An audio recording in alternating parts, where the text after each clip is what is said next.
வணக்கம். சட்டமன்றத்தில் இன்றைக்கி எடப்பாடி பழனிசாமி, அதிமுக எம்எல்ஏக்கள் எல்லாருமே வந்து பார்த்திங்கன்னா புறக்கணிப்பாங்க, சட்டமன்றத்தை விட்டு வெளியே வருவாங்க அப்படிங்கிற விஷயம்லாம் எல்லாத்துக்கும் தெரியும்.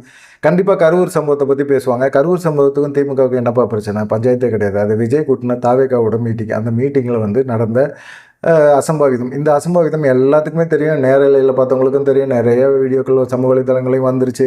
விசாரணை போட்டாங்க. இப்போ சிபிஐக்கு உச்சநீதிமன்றம் போட்டிருக்குது. அப்புறமா உச்சநீதிமன்ற நீதிபதி, ரிட்டையர்டான நீதிபதி தலைமையில் ஒரு விசாரணை குழு போட்டிருக்கிறாங்க. எல்லாமே போட்டிருக்கிறாங்க. இந்த சம்பவத்தை சட்டமன்றத்தில் பேசினா மக்கள் மத்தியில் தனக்கு ஒரு ஆதரவு கிடைக்குமா அப்படின்னு நினச்சா, எடப்பாடி பழனிசாமி விஜயை வந்து தலைவராக ஏற்றுக்கிட்டாரியா? விஜய் தலைமையில் வந்து எடப்பாடி பழனிசாமி இப்போ வந்து அவர் கூட கூட்டணி வைக்கிறதுக்கு தயாராகிட்டார். இவ்வளோ கீழ்த்தரமாக போயிட்டாரு, அதிமுக இவ்வளோ கீழே போயிடுச்சு அப்படிங்கிற மாதிரி பேசக்கூடிய நிலைமையில் கொண்டு போய் அதிமுக தொண்டர்களை வேதனைப்பட வச்சுட்டாரு எடப்பாடி பழனிசாமி அப்படிங்கிற மாதிரி இருக்கார். கரூர் சம்பவத்தை பேசணும் அப்படின்னு எடப்பாடி பழனிசாமி ஏற்கனவே அதிமுக எம்எல்ஏக்களோட பேசிட்டு கண்டிப்பாக நம்ம பிரச்சனை பண்ணுறோம், சபாநாயகருக்கு முன்னாடி உட்காந்து அமளி துமளி பண்ணுறோம், தர்ணா போராட்டம் பண்ணுறோம், இது தானே தெரியும், வேறு என்ன தெரியும்? லாஜிக்காக பேசணும்ல. அதெல்லாம் விட்டுட்டு சபாநாயகருக்கு முன்னாடி வந்து சட்டமன்றத்தில் நாங்கள் வந்து பேசினா அவை குறிப்பிலேருந்து நீங்கள் எடுத்துருவீங்க, அப்படியே ஒழுங்காக பேசினா அதே அவை குறிப்பிலேருந்து எடுக்க போகிறாங்க, அதெல்லாம் கிடையாதுல்ல.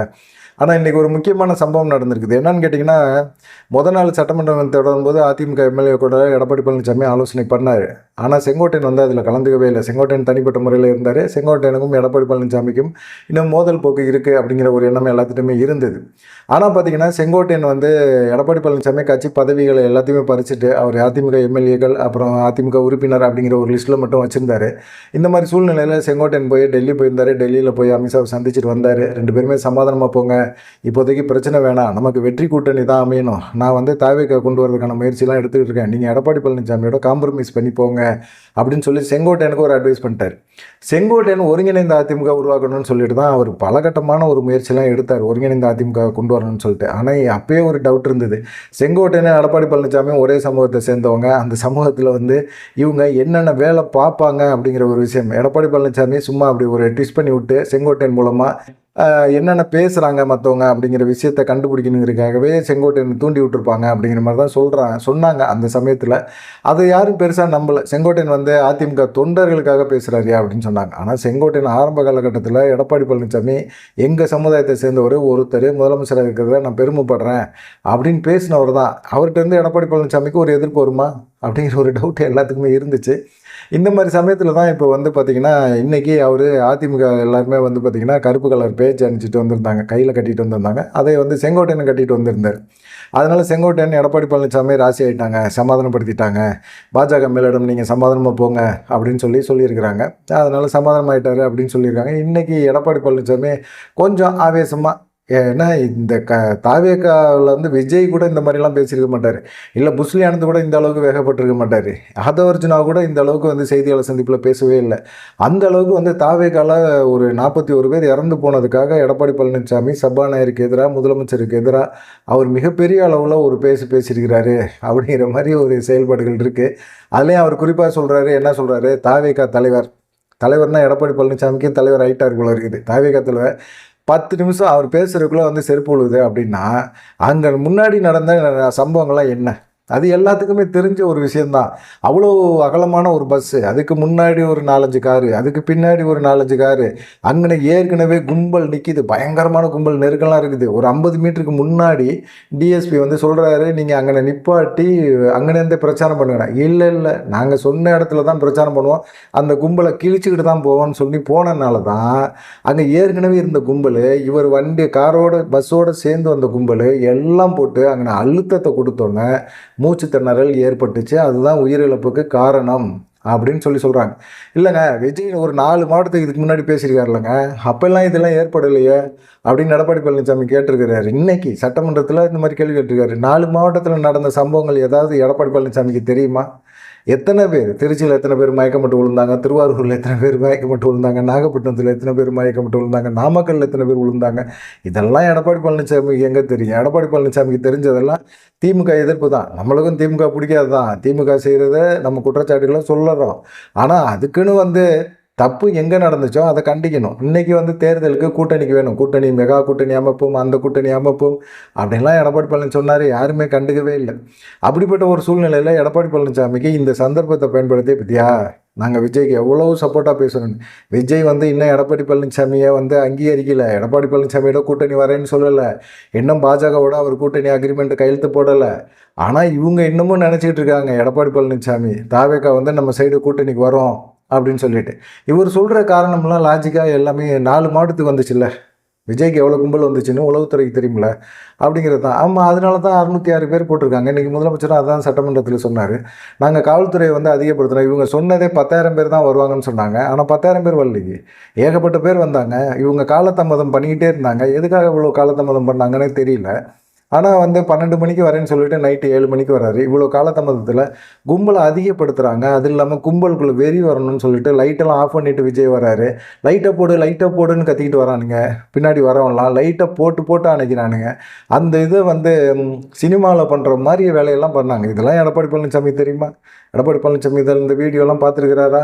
யாரோ எழுதி கொடுக்குறத வச்சுக்கிட்டு இவர் வந்து கரையை முறைன்னு கத்துறது தான் இவருக்கு வந்து இதாக இருக்குது. இன்றைக்கி விஜய்க்கு வந்து இந்த இவ்வளோ சப்போர்ட் பண்ணுறதை பார்த்தோன்னா விஜய்கிட்ட பிச்சை எடுக்கிறாரு அப்படிங்கிற மாதிரி சொல்லவே ஆரம்பிச்சிட்டாங்க. விஜய்கிட்ட வந்து கூட்டணிக்குள்ளே வரணும் அப்படிங்கிறதுக்காக வந்து எடப்பாடி பழனிசாமி எவ்வளோ கீழே போகிறாரோ அவ்வளோ அவர் அதிமுகவை வந்து காலி பண்ணிட்டாரு. எடப்பாடி பழனிசாமி விஜயை முதலமைச்சர் வேட்பாளரை ஏற்றுக்க கூட தயாராகிடுவார் அப்படிங்கிற மாதிரி தான் சொல்ல ஆரம்பிச்சிட்டாங்க. அந்த அளவுக்கு ஒரு இதாகிடுச்சு. இவ்வளோ பெரிய உயிரிழப்பு ஏற்பட்டிருக்கு அப்படின்னா அங்கே களத்தில் இறங்கி செயல்பட்டது யார்? திமுக தானே இறங்கி செயல்படுது. இதுக்கு முழுக்க திமுக தான் காரணம்னா திமுக ஏன் இறங்கி செயல்படுது? கள்ளக்குறிச்சியில் ஒரு நடந்த சம்பவம் ஒன்று இருக்குது இல்லை, கள்ளச்சாராயம் குடிச்சிட்டு இறந்து போனாங்க. அப்போ வந்து முதலமைச்சர் வரல, கரூர் சம்பவத்துக்கு மட்டும் ஏன் வரீங்க? அப்போ வந்து உங்களுக்கு ஏதோ ஒரு உள்நோக்கம் இருந்திருக்குன்னு தானே அர்த்தம் அப்படிங்கிற ஒரு கேள்வி வைக்கிறாரு. கள்ளக்குறிச்சியில் நடந்தது கள்ளச்சாராயம் குடித்தது, அது சட்டவிரோதமான ஒரு செயல். அது குடிக்காதீங்கடா, குடிச்சிங்கன்னா செத்து போயிடுவீங்கடான்னு நம்ம சொல்லியிருக்காங்க. சொன்ன பிறகு அப்படிப்பட்ட இதை குடிச்சிட்டு அவனுக்கு செத்து போனாங்கன்னா அவங்களை போய் பார்க்க வேண்டியது தமிழக அரசோட கடமை கிடையாது. ஆனால் 10 லட்ச ரூபா அந்த குடும்பம் பாதிக்கப்பட்டிருக்கு அப்படிங்கிறதுக்காக கொடுத்தமே தவிர மற்றபடி அங்கே போகிறதுக்கு கிடையாது. அங்கே முதலமைச்சர் போகணுங்கிற அவசியமே கிடையாது. ஆனால் அதை தாண்டி கரூரில் நடந்த சம்பவத்துக்கும் கள்ளக்குறிச்சியில் நடந்த சம்பவத்துக்கும் எடப்பாடி பழனிசாமி முடிச்சு போடுறது சரியே கிடையாது.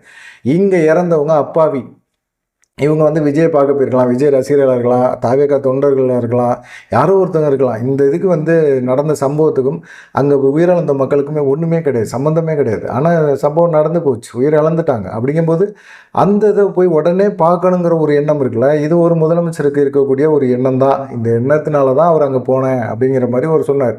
ஆனால் இவர் என்ன சொல்கிறாரு, வேலுசாமிபுரத்தை வந்து எங்களுக்கு கொடுத்தாங்க. எங்களுக்கு கொடுக்கும்போது பார்த்தீங்கன்னா இவ்வளோ குறுகலான பகுதி, போக்குவரத்து நிறைஞ்ச பகுதி, இந்த பகுதியில் நீங்கள் எப்படி நடத்துவீங்க அப்படிங்கிற கேள்வியெல்லாம் எங்கள்கிட்ட வந்து காவல்துறை கேட்டாங்க. காவல்துறை எப்பயுமே கேட்பாங்க, எவ்வளோ பேர் வர்றாங்கன்னு கேட்பாங்க. ஆனால் அதே கேள்வியை தான் எடப்பாடி பழனிசாமிட்டையும் கேட்டிருக்காங்க. இல்லை, நாங்கள் கட்டுக்கோப்பாக நடத்துகிறோன்னு சொல்லியிருக்கோம், கட்டுக்கோப்பாக நடத்தணும் அப்படின்னு சொன்னாங்க. அங்கே ஒரு உயிரிழப்பும் ஏற்படலை. ஏன்னா காசு கொடுத்து கூட்டிகிட்டு வந்த கூட்டம் எடப்பாடி பழனிசாமிக்காக ஊன்னு உற்சாகமாக வரக்கூடிய தொண்டர்கள் யாருமே இல்லை கட்சி உள்ள.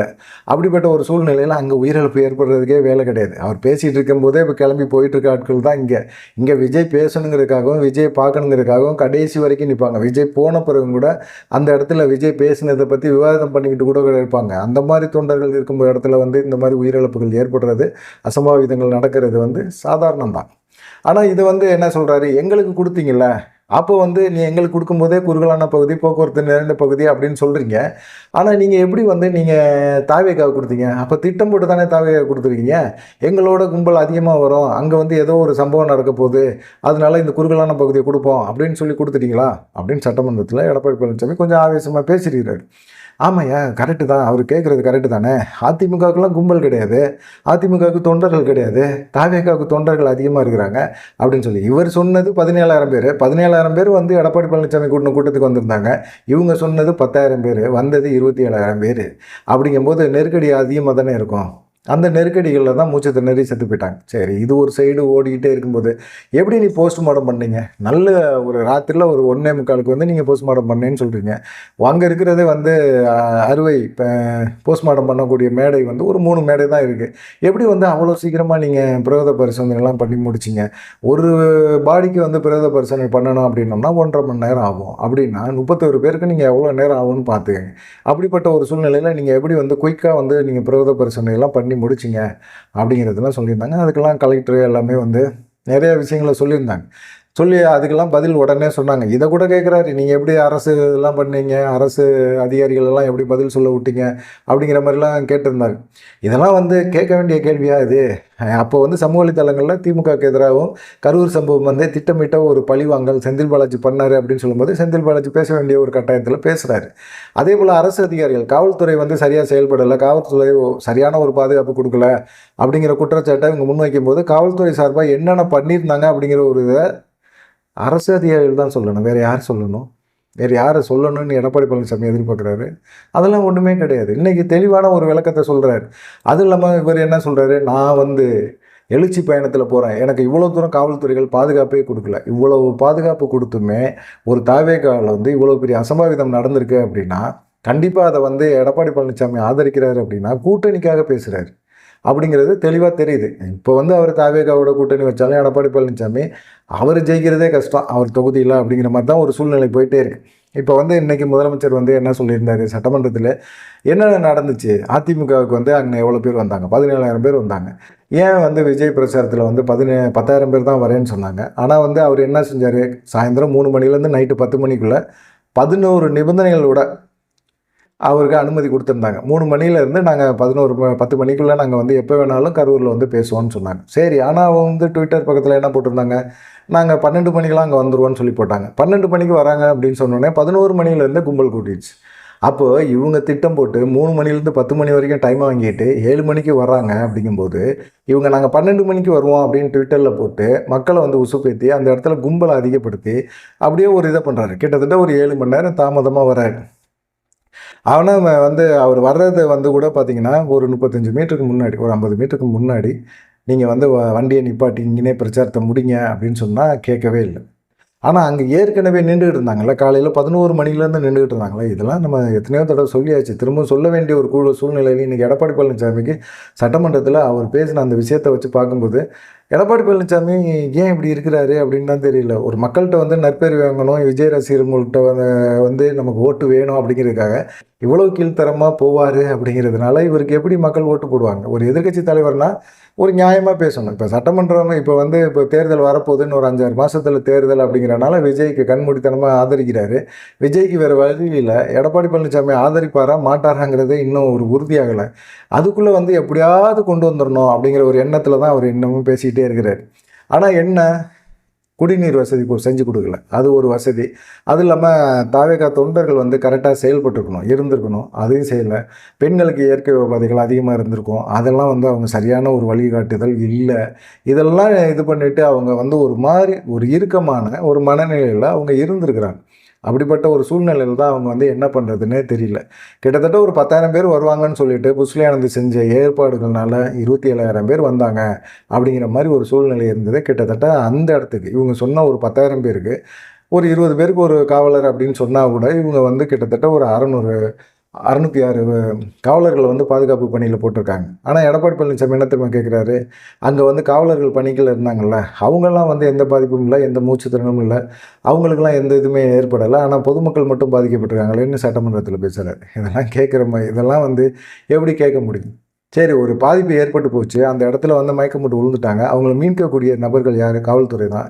அவங்க வந்து அங்கே லேசாக ஒரு தடியடி நடத்துகிறாங்க, அந்த மயக்கப்பட்டு விழுந்தவனை காப்பாற்றணும் அப்படிங்கிறதுக்காக. அப்படி காப்பாற்றினா அது எதில் கொண்டு போகணும்? ஆம்புலன்ஸில் கொண்டு போகணும். ஆம்புலன்ஸை உள்ளே கொண்டு வரும்போது ஆம்புலன்ஸ் ஓட்டுநரை அடிக்கிறானுங்களே, என்ன ஏதுன்னே தெரியாமல் ஆம்புலன்ஸ் ஓட்டுநரெல்லாம் அடிச்சிருக்கிறாங்க.